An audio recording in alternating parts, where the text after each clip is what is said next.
change that has come among students after COVID. There's a kind of restlessness. People would immediately say children are not disciplined, they are not able to concentrate. But I empathize with them. I know what they've gone through. So somewhere I think the psychology has helped me to accept people as they are. And particularly in a educational scenario, I think that's a must. Right.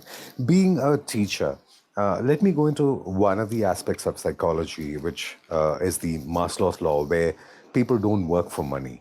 Now, in India, the scenario of teachers, I would really feel that they are underpaid. There was a kind of movement where everyone wanted to give the say a prefix TR for a teacher, like a doctor or an engineer. So, but it did not really filter down to the grassroots. So, is it just the urge to be a teacher what drives all the teachers? Because I've had great teachers, and I know how dearly you are loved by your students and your mentees.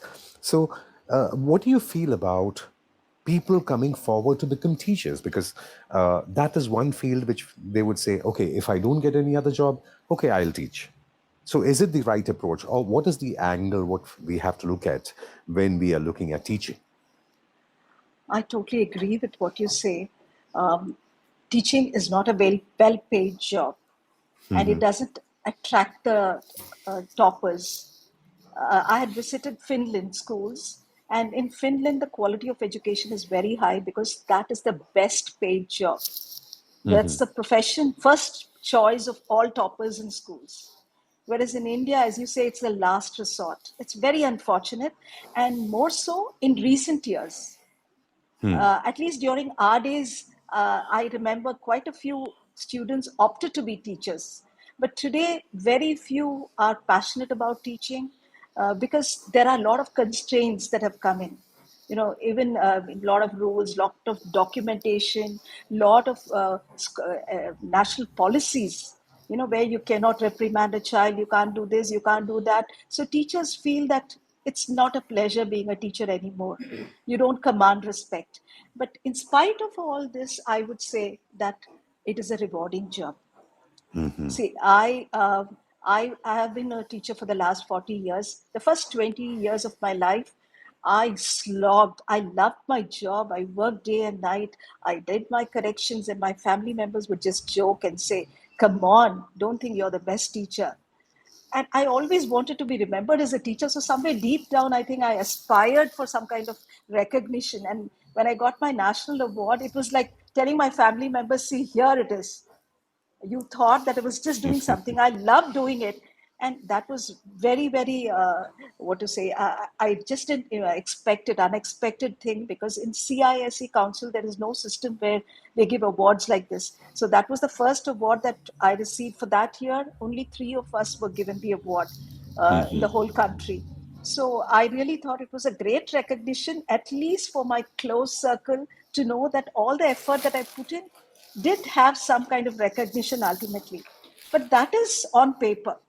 But the recognition and smile and love that I see around when I meet children anywhere. I recently went to Singapore. I visited a school in Singapore. And one of my students was the teacher there, and she got the Best Teachers Award the day I went. And instead of talking about her, they were all talking about me, who mentored her. So I think those moments are priceless. No amount of money can compensate that. Uh, my elder daughter is a freelancer. She is keenly interested in literature, was keenly interested, even now she's interested. She wanted to do something with literature. She ended up, or is now, with the IT field, earning well. But she often says she's jealous of me because I seem to be happier. So when it comes down to happiness and job satisfaction, I think nothing can beat that of a teacher or a doctor. I would say both are equally important, and both give instant joy. You know, the minute you see a spark in the eye of a child, when the child is able to understand something or accept your views, there's a thrill that is priceless. Right. So, but probably the modern generation will not accept my views immediately. after a I few would, I would years. really button, and I would like to say that we have doctors in the panel today. We also have teachers, educators in our panel, and I find a lot of my first level students who have started coaching now, they are enjoying being a coach, and I really would thank Maslow, who said that money is not everything. There are other Correct. factors which attract you towards learning and teaching. And that aspect takes me to another facet of yours where you have been mentoring people. And when I see your Facebook, when I see people saying that my dear mentor, so that dearness or that mentorship, that closeness, uh, it is really from the heart. So, what would you advise a person who doesn't have a picture about what teaching is all about, and how can he start finding the passion within himself to teach the subject he likes the most?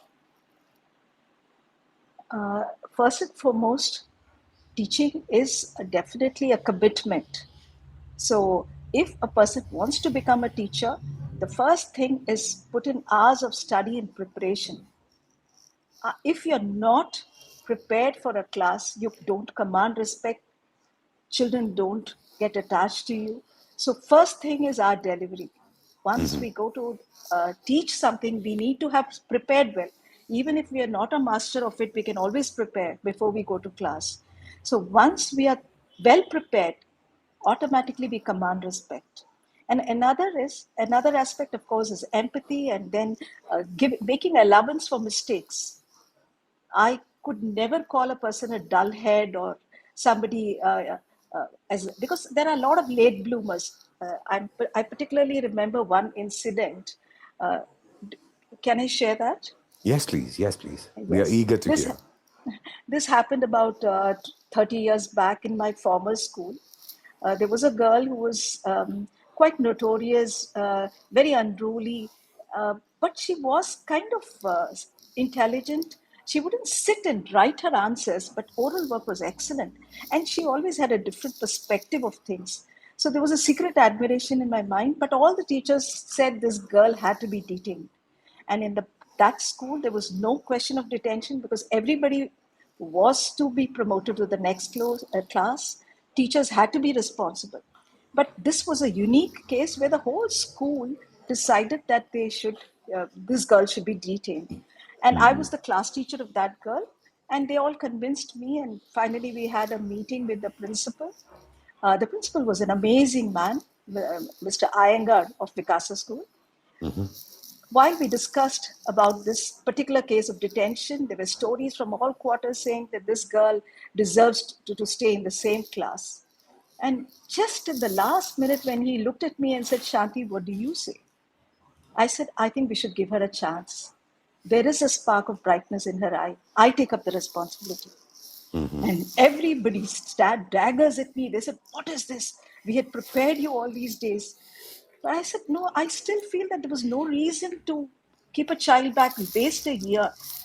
And of course, the girl did extremely well and then passed out without losing marks in failing in any subject. And later, she became a very responsible girl. And though she never thanked me, she was very young then, she was in sixth grade. She didn't even know that I was the person who actually promoted her. But then I always think we should give everyone a second chance. That really helped, to understand. So we need to connect, we have to understand and empathize and help them out. So student and mentoring, that is another kind of mentoring as far as I see. Let me come to the present scenario in many states, or probably even outside India or within India. Let's take our very close factions, where we find that education has somewhere started becoming a business. You have the coaching centers, you have the tuition centers, you have a lot of training which goes on, and most of it doesn't make a meaning at all. But still, it's a thriving, say, a part of the economy, which is a thriving multi-million business endeavors. What do you think about that? Is it really essential for our nation or for the world or for the students? I'm so glad you took up this. You asked this question about tuitions. Today, tuitions have come to stay, whether we like it or not, it's there.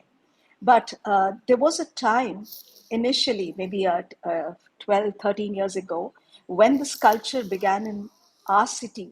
Our teachers were in panic. And they said, how could we permit? We should take action against children who went for tuitions.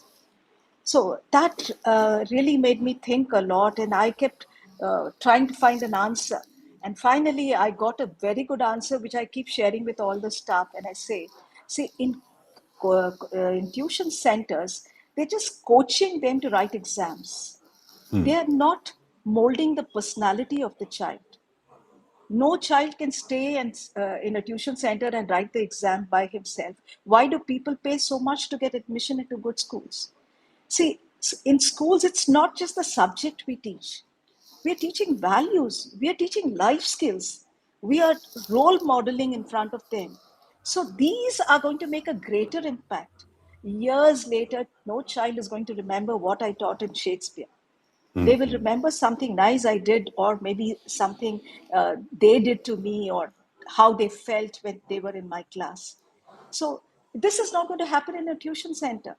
No tuition teacher is going to be wasting time talking about how they should behave, what they should do. So our role is different from that of a tuition teacher. So if children want to go to tuition classes, they are welcome to. We don't have to stop them. But it is of no use. A child who fails keeps failing even after attending tuition classes.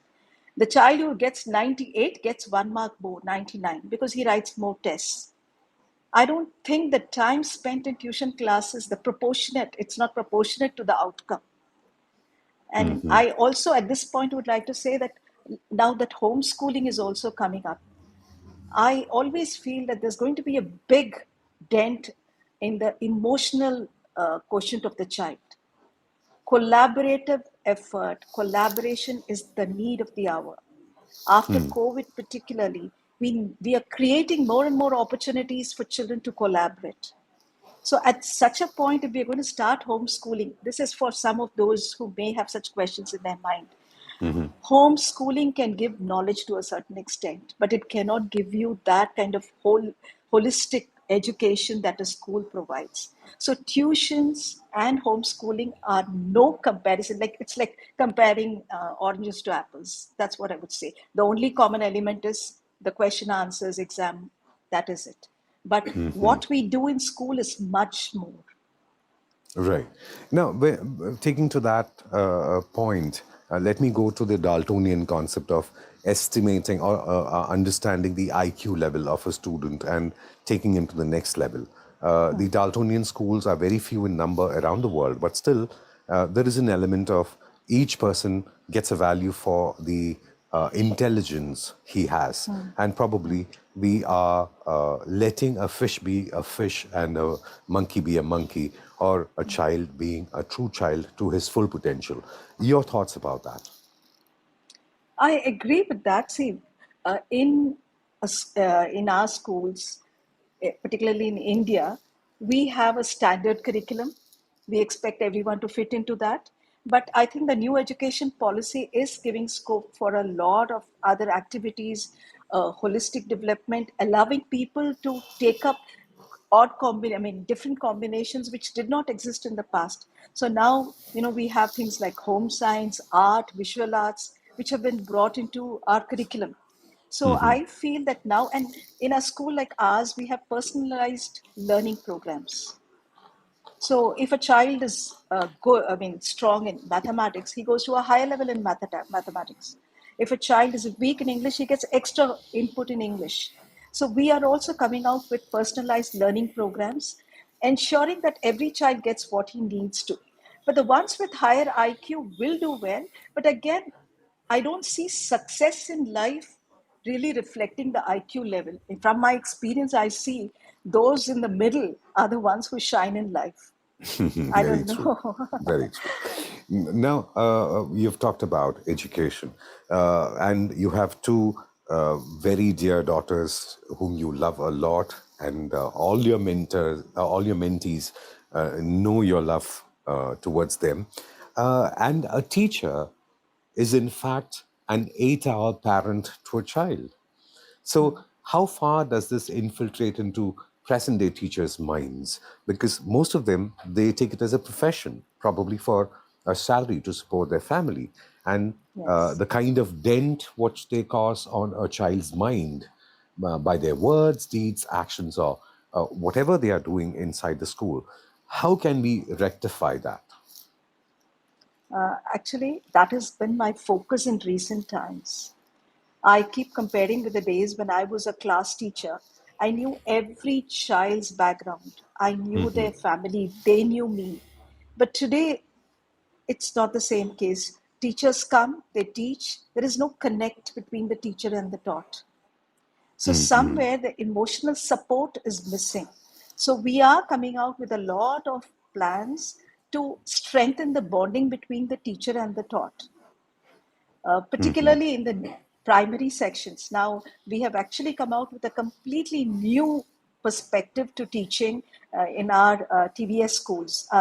Lakshmi School is one of the schools in the TVS Yes. branches of the TVS family. So, in our TVS schools, we are coming out with a completely different plan where the connect between the child and the teacher will be strengthened, and a lot of time will be spent on conversing with the child, getting to know the child so that the bonding is really strong. Once the child and the teacher bond, learning happens. So, but the present generation, this is everywhere. Like I meet principals from all over the country. I'm also on the board of the CISC in a committee there.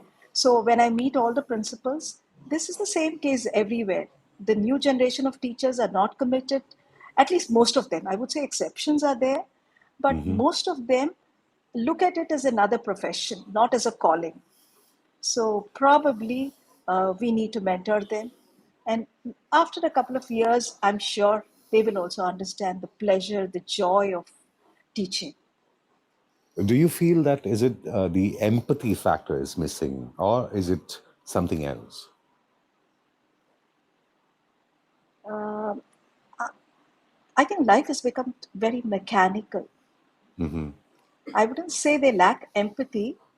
They don't even realize. See, I see teachers having I mean, listening to music while traveling when there are children around. I would never waste a moment like that. I would be talking to the children sitting near me, asking them how the day was. I have always used the school bus. I have refrained from using my car. I go only by the school bus for the simple joy of talking to the children in the bus, and they're Right. so spontaneous. They tell me all their stories. So when I see the youngsters just lost to the world, listening to music, I feel they're wasting time. I mean, they're missing such golden opportunities of connecting with a child. So probably they're not sensitive to this. They don't realize the importance of connecting with children. So it is not lack of empathy. They do have empathy, but maybe they need more training, more orientation for this kind of a job. Right. Now, when it is when it is doctor's education, it's never ending. When it is an IT professional, it's a lifelong learning. But why is it that many teachers of present day don't understand that honing more skills, or probably getting a little more of knowledge, or getting themselves educated again in another aspect would help them being a better teacher? I'm sure good teachers would realize that, but all good schools. Now, if you look at our school, we have a consistent program, professional development of teachers. Online courses are there, regular training programs, assessment of teachers. We have regular assessment of teachers. All teachers read books. We have book reviews. We have contests for teachers. So I think now that awareness has come, because children are turning out to be smarter than us, so we need to update ourselves. We need to move with them. So now it is even more visible. But I think as teachers, all of us are aware that we have to update our knowledge, uh, improve our skills. Particularly after COVID, our technical skills have improved a lot. Our presentation skills have Very true. improved. So Right. these things happen. I think we have to unlearn certain things and learn some. So we are doing it, and maybe I would say even in Tamil Nadu, even government schools teachers are given regular training. A lot of input is given for their skill development. So now all the governments are focusing on teacher training. Right. In the CISE Council, we have about mandatory 40 hours of training for every teacher. And the training is of very high standards. So I'm sure that that part will be taken care of. Right. It's like halfway mark, and I'd like to invite Satya, Kartika Devi, Diana, Vanaja Subodh, Mubarak, Paramashivam, Navya Ganesh, Sumita, Deborah, Anand, Aarti, Dr. Santosh, Padma Murli, Devaki Babu, Vijay Lakshmi, and Lavanya Ramji. Thank you very much for joining us. And now's the time. Yes, you can raise your virtual hand and you can come on stage and you can interact with Shanti ma'am herself. And while you do that, let me also move on to a point of interest which I was looking into. When you're looking at the specialized education for dyslexia, or probably students with special needs, or autism, or probably hearing impairment, or the visually impaired, there are so many challenges the children are facing. Now, the Yes. parents, they want them to raise with normal, I would not call them abnormal, they are differently abled. But why is it that parents are not given enough understanding that, yes, they are of a special need? What you say is quite true, because I think most parents, at least uh, when they have the first child, they are in a mood to, I mean, they are in the denial mode. They don't want to accept that their child, they are normal, that their child has a problem. So we see such cases of parents not accepting it. But once they come to terms and know that the child is a special child and needs help, then they are cooperative. In fact, in our school, we do have a special school attached to our school. So it's a separate school, a special school, with a with a specialized staff for that, and we have very good response because more awareness. Earlier, parents would say, "No, no, no, this is very normal.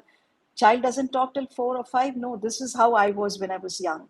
So that denial mode is slowly coming out, and they are getting educated, and we do have good response from parents who are willing to understand, help the child to progress. And when these children are fairly okay, we include them in our regular schools. So we're trying to make it as inclusive as possible. So though the cases of autism is on the rise, we are able to accommodate children and take care of them in many of our schools. Right. We have Soumya Santosh, academic head, the PKD school, who's also mentored by you, your mentee. So, Soumya, the stage is all yours.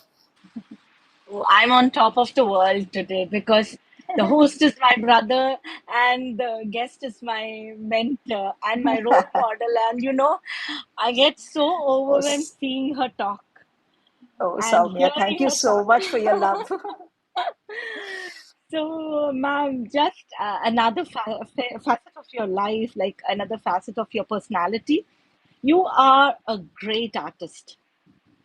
We all admire the work you do, your what to say, your artwork, especially, and you have done paint for the cause for all of us. I was actually part of it when I was there in Lakshmi School, and you even had organized a competition, not competition. It's like some sale or something when you were in the Yes. US.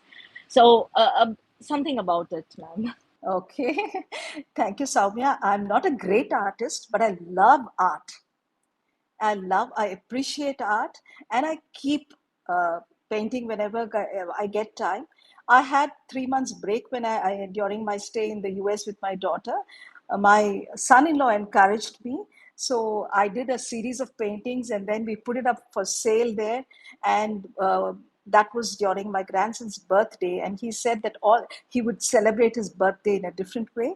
So the money that we collected, it was quite a handsome amount of about $500. We gave it in India to an orphanage on his birthday. So I have been doing that. But our school, Lakshmi School, I think all teachers and students, even parents join us when we paint for a cause. We raise money by selling the paintings and then donate it for some noble cause. That is an annual feature. It goes on. And we have a very strong art department. Thank you, Soumya, for that lovely question or reminder about art for a cause, paint for a cause. Thank you very much, Soumya. And it's a really endearing moment, I would say, because somewhere you're instilling in a future generation that, yes, we can be a reason for somebody else to smile. And it's a beautiful thought. And we have with us now Beatrice. Beatrice, the stage is all yours. Hi, Dr. Kriss, and thank you so much. Very enlightening, all the information. And I just had a quick question. All the information on improving the relationship with students and improving the processes. My question is,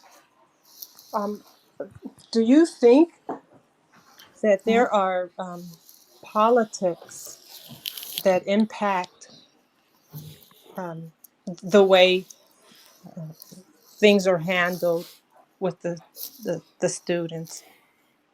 And if so, what are some of the things that take place to or can take place to Okay. assist? Okay. You're talking about politics, some kind of discrimination, is it? Because I have been very lucky. Wherever I have worked, there has been no politics, no interference. So I have got complete freedom to have my classes the way I wished.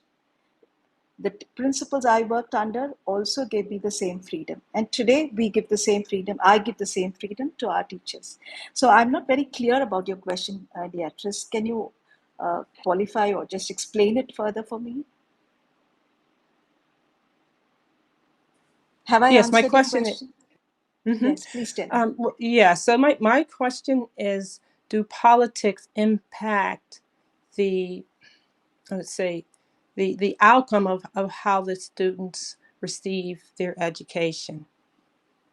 Yes, in India it does, but in my school it doesn't. Politics plays a major role in the educational scenario of the country. But the schools that I have worked in are above that. We have not had any issues. Children come from, we have absolutely no discussions. It's a very open-minded kind of environment, an open environment where we voice our views, we argue, we debate on all topics. Our school, Mm, particularly, is well known for debating on even most sensitive issues. We mm, accept views of children, whatever it be, whether we agree with it or not. We give them chance to express their views.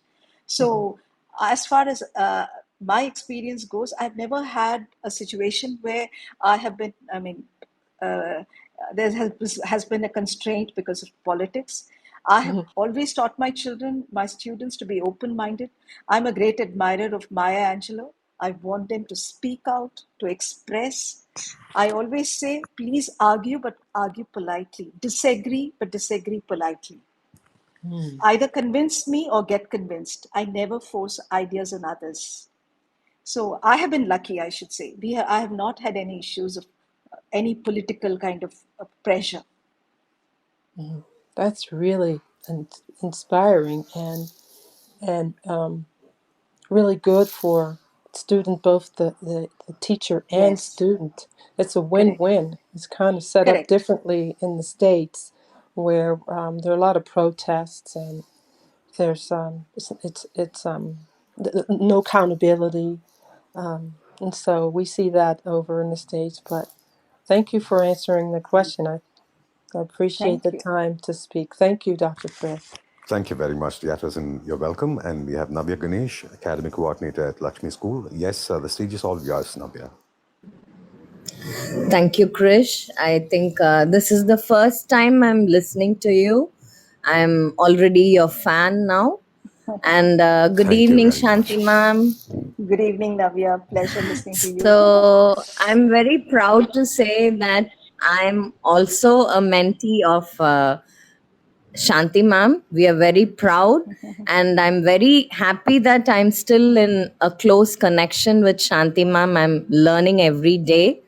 Uh, I have a question, Shanti ma'am. Of late, it has been bothering me that the effects of gadgets and technology has actually affected our children beyond our imagination.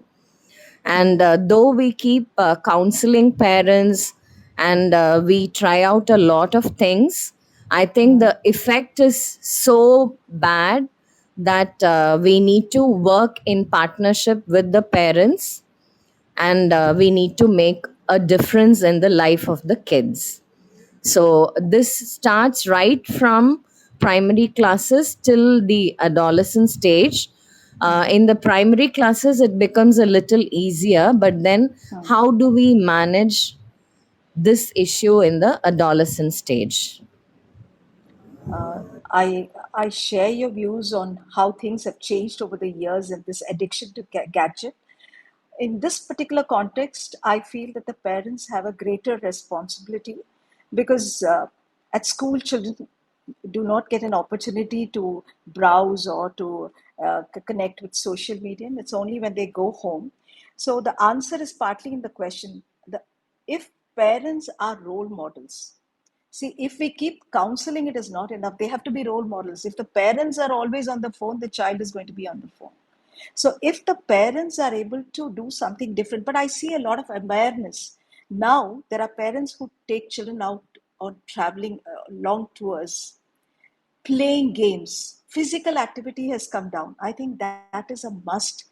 All parents must see that their child is hooked to some game, some physical activity outside, not a video game, a game outside which will promote physical fitness and also give them the thrill that they want. So, physical activity must be promoted. Parents should consciously do it. Reading books. This is something that in India we haven't really bothered too much, but in the West, every child carries a book, a novel. So children know that they can keep themselves occupied with a book, but the pleasure of reading is not very common. I mean, commonly accepted by people in India. We think that a TV serial or movie is better. So somewhere the parents have to be educated. We should have more parenting sessions on how to engage the child when the child comes home. Quality time with the children, either playing some physical game or reading books, sharing stories, talking is more than enough to wean them from gadgets. And when I say this, I want to quote very proudly that my daughter, who's in this team, the psychologist, her children are not addicted to any gadget. They are toppers in their class. They play a lot. They read a lot. They're voracious readers. So when I see her, actually, I think I learn a lot from my daughters. The way they are bringing up their children, despite this addiction which is there, prevalent among the youngsters. You can do it, but we have to plan it and we need to be role models. I I hope, hope I have answered you. yeah, I hope, Navya, you got your answer. And we have Dr. Santosh. Yes, Yeah. doctor. Yes, Shanti ma'am. Thank you. Actually, before bidding bye to all my kids this April, I was feeling, please come back the same way as I'm sending you. So True. that was the thought Parents, in my mind. correct. Parents have to do the role Yeah. more than the teachers. Yes. Right. Thank you very Yes, much, ma'am. Navya, Yes. ma'am. Thank you. Thanks a lot. You're welcome. And we have Dr. Santosh from the World Health Organization. And Santosh has been one of our speakers as well on Just Seriously. So, Dr. Santosh, the stage is all yours. Yeah, good evening, Shanti ma'am. It's very nice to hear you Good evening, doctor. after maybe a long time. So my question is general. So there are a lot of memes which you see on the net where people ask, was it necessary to learn all these things at school, and finally end up using very little. So my question is about education as a source of knowledge, and education as an employment generator, or education as a guarantee for employment. Which of the thing which should we focus on, or should there be a via media? Education for the sake of knowledge, education for the sake of employment. I think we are right now we are heading to a place where neither of this is going to be very important. See, today education knowledge can be gained through any source, not necessarily from the school. I'm talking from the school's point of view. And the other one, you said knowledge, and then now we don't even know what profession will be available for our children when they finish schooling. So we are preparing them for an uncertain future. So today, our focus is on certain skills which can be useful in any scenario. We don't know which profession: collaboration, critical thinking, problem solving, communication skills. So our focus, and particularly, I'm really proud to say that our management has visualized a completely different curriculum, saying cut down the knowledge part, because knowledge you can always gain, but the skill part is what we need to give in school. So a lot of focus on these general skills which are going to be helpful in any profession. So that is employability, as you say. So probably, but we're not sure of which technical skill is going to be required in future. So we're just looking at just giving a holistic education where children are able to be resilient in future. Come what may, they will be able to find a way out. So resilience is going to be the key factor for future. I hope. Yeah, thank you. Thank you very much, Dr. Santosh. Thank you. And we have Aarti. Yes, Aarti, the stage is all yours.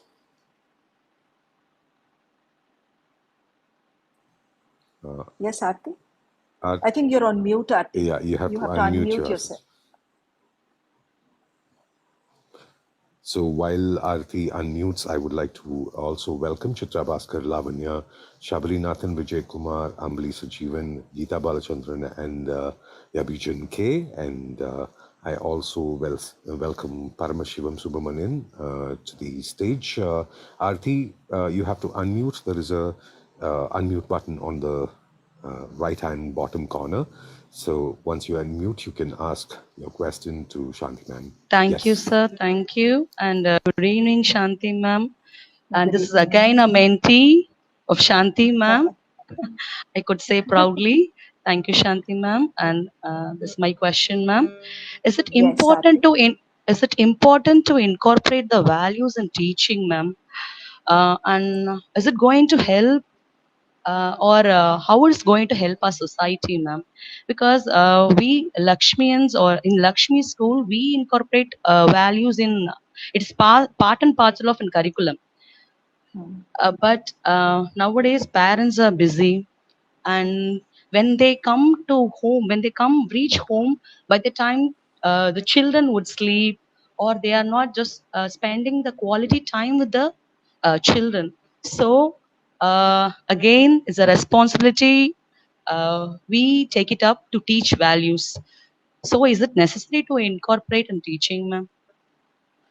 See, I'm not talking, my personal view is that values are caught, not taught. If we are a role model at home or at school, the child is going to just do what we do. If we are punctual, they're going to be punctual. If we are kind, they're going to be kind. So, same case at home. So, the parent and the teacher should be in agreement, should be exhibiting, displaying the same kind of values. When there's a clash, it is bound to confuse the child. But thrusting a value into a lesson just for the sake of teaching may not help. But if we practice those values, it is definitely going to be helpful. Thank you so much, ma'am. You're Thank you. welcome, Aarti.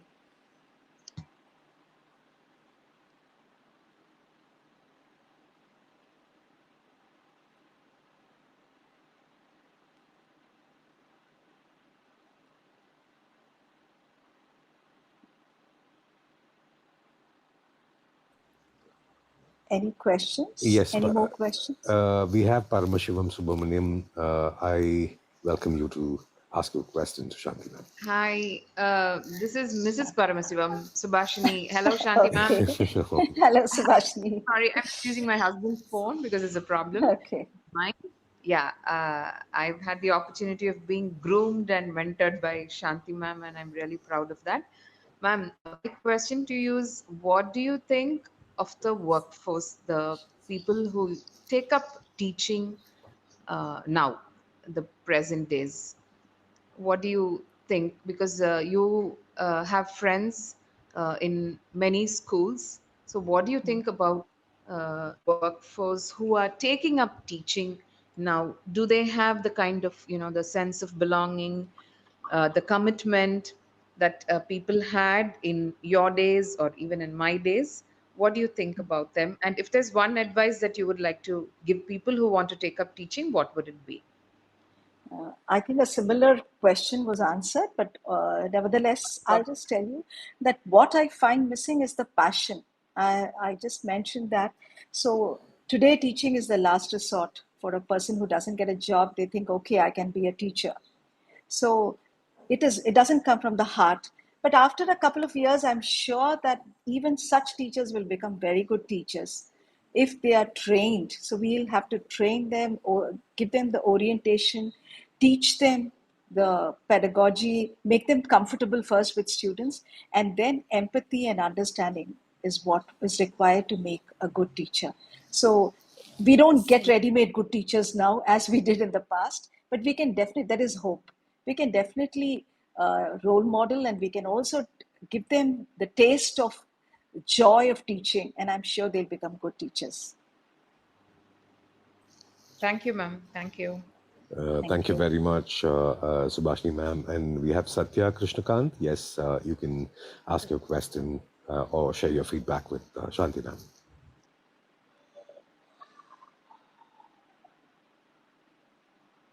Satya ma'am, you have to unmute so that you can speak. There is a right hand bottom. Oh, okay. I think there is a glitch. And in the meanwhile, I'd like to also welcome Selvi Santosham Chandana, PJ, Amal Christie, and Satya Krishnakant. Yes. We have had many questions pertaining to education and pertaining to an aspect of parenting. But what do you think are the main pointers what a person should have when the person is either teaching or parenting? What are the common points of a parent and a teacher, ma'am? Okay. The first thing that I feel is love, love for the child, love for the student. I think that is unconditional in both cases. It should be unconditional in both cases. And the most important thing is, I think, as a parent and as a teacher, we must be very firm and clear in our expectations. This is something I've always wanted to tell teachers. We don't have to yield to anything. We must be very clear about the ground rules. This is what I expect. I'll do anything for you, but this is my expectation. And the greatest problem today of a parent or a teacher is instant gratification. Right. That is, they try to please the child. So teachers, if the child says, I want a free period, the teacher wants to make it a free period. I don't want to learn grammar now. Okay. That should not be the case. So they cannot make demands like that. But your rules should be clear. They should know that you mean business once you start teaching. But during the free time or during the time when you're really interacting with them, you have to be genuine in your love, genuine in your care. Once they know you care, children will love you, whether it is your parent or I think all of us are parents. We know that. We are very firm with our children, but they love us. Same case holds good in school too. We need to establish clear rules on when the teaching in the class. When I teach, I'm a teacher. This is my expectation. Once my class is over, when I'm helping, supporting, I'm a different person. Children will love you for it. They must not yield to pressure. This is for parents, particularly more for the parents, less for the teacher. Trying to please the child. Every other parent has one or two, and they pamper and spoil the child. Right. Either they are helicopter parents or they just don't seem to know that there is a child at home because of economic pressure. Either those who are not able to afford, they are after money. Those who have too much are also after money. So I feel that parents should not resort to instant gratification and humor their child just to please the child. Right, right. Firm rules are a must, whatever be the case, at school and at home. Really well answered. And we have Satya Krishnakant back again. Yes, you can unmute and ask your question or share your feedback with Shanti ma'am. Satya ma'am, I think unmute button on the right hand bottom corner of your app. You have to unmute to speak. So in the meanwhile, I'd also like to welcome Maithili, Vignesh, and Vishnu for joining us. Really happy to have you here. Satya ma'am, you can unmute and ask your question. Again, I think there is a glitch. No worries. Coming back to the point of studying abroad. Everyone wants to study abroad, everyone wants to go abroad. And is it only the aspect of money, or is there a difference? Because there was a time when India, or our country as such, was known for the Nalanda and Takshashila, and we had universities where the world came to study. But now, today, we find it very hard to say that we are from a college in, say, one particular town. We would want Harvard or an Oxford or maybe a university which is abroad, even without much accreditation, or just the name of a foreign university would do. What do you think about this scenario, ma'am? Okay, I'll just share my personal views. I feel that we must definitely have some international exposure. I wouldn't say that the child should go for a UG abroad, but definitely at some point of time, I feel that an exposure abroad makes a child more responsible and accountable, because the Indian system of education is mark based, and it's always driven by the parent or the teacher. There is no accountability. The child is doing something because of pressure. The actual responsibility that he should take, the ownership is missing. But in any foreign university, the child has to independently work, have his own timetable, has his own schedule to complete the work, give their assignments on time. So all this gives them a kind of a discipline. So basic education in India and at least 1 year abroad. I didn't realize that until I met one of my students in Seattle. And I said, "How come you're in Seattle?" She said, "Ma'am, you said at least 1 year you should study abroad, and that's why I'm here." I had quite forgotten that I had even spoken about it. But then the girl said, "Yes, ma'am, it made all the difference.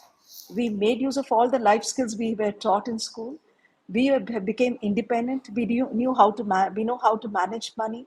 So in a way, and you get wonderful combinations of subjects which are not available in India.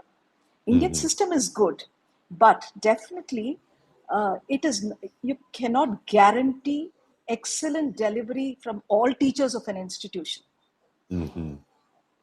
however reputed it be. So it seems to differ from person to person. The systems are good, but then there are glitches. When you go abroad, you choose. There are universities where you choose the professor. You get what you want. You choose the combinations that you want, the subject combinations. You take art, you take science, everything together, which may not be possible in India. So I'm against brain drain.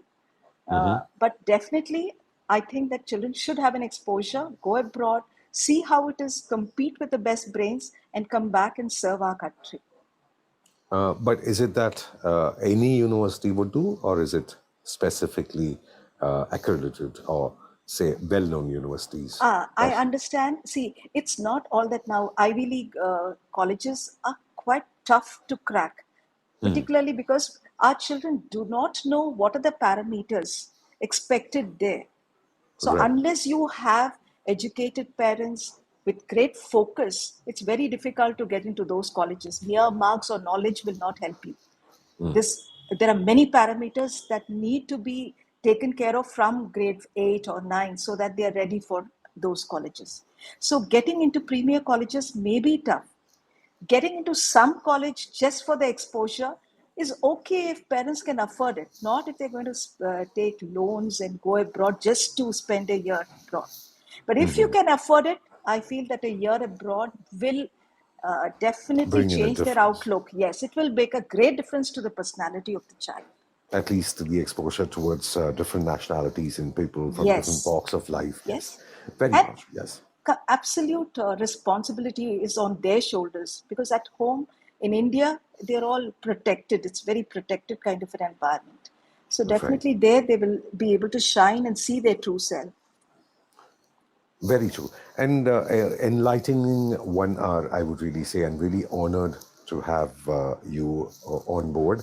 And it's really opened eyes towards different perspectives, and it has given us a new thought as such. And we really thank you for that, and would like to get your parting notes, please. Dr. Kriss, it has been a pleasure talking to you, listening to your voice, and I'm thrilled to see so many people there asking questions, interacting. It has been very useful for me. It's actually given me an opportunity to once again reflect and see uh, if there are ways in which I could have answered it better. So probably I will reflect on this a little more, but I'm sure that some of you might have found it useful. What we learn uh, over the years is something that cannot be gained overnight. That is the difference between wisdom and experience, which really counts. I keep telling my teachers shortcuts to teach certain things. What I learned after 15 years, I give it ready made to my teacher. So, in that way, I think it is always nice to share experiences with youngsters so that they are able to benefit from our experience. And I'm really happy that Soumya, you have introduced me to such a wonderful person who's able to bring out all this from me with his wonderful questions. Very relevant, very useful. Thank you, everybody, for being with us this 1 hour and asking such wonderful questions about education, about parenting, about psychology, and so on. Thank you, Doctor. The pleasure was mine. Definitely a very special evening for me. Thank you very much, and we're really honored. And parting notes from Soumya, yes, because it was addressed to you. I don't know. I don't realize. I mean, I don't realize it's 10:30, but still, I wish it could have been continued for some more time, because hearing you was like music to me. So beautiful. And because of you, my second book is going to come. So thank you so much for your inspiration, and it's all the way you have molded Congratulations, me. Soumya. Thank you. Thank you. Congratulations. And thank you to many of our friends who have also joined us today. Uh, Thank you, Dr. Krish. You're I always will welcome, never and forget this evening because it's a totally different experience for me. it's a real honor to have you on board. Thank you very much, ma'am. Thank you and good night to all of you. Good night, everyone. Just seriously voicing thoughts with me, Kriss Venugopal, every Thursday night, 9:30 India time and 8 p.m. UAE time. We'll see you with more information and more talk happening next Thursday, same time on LinkedIn.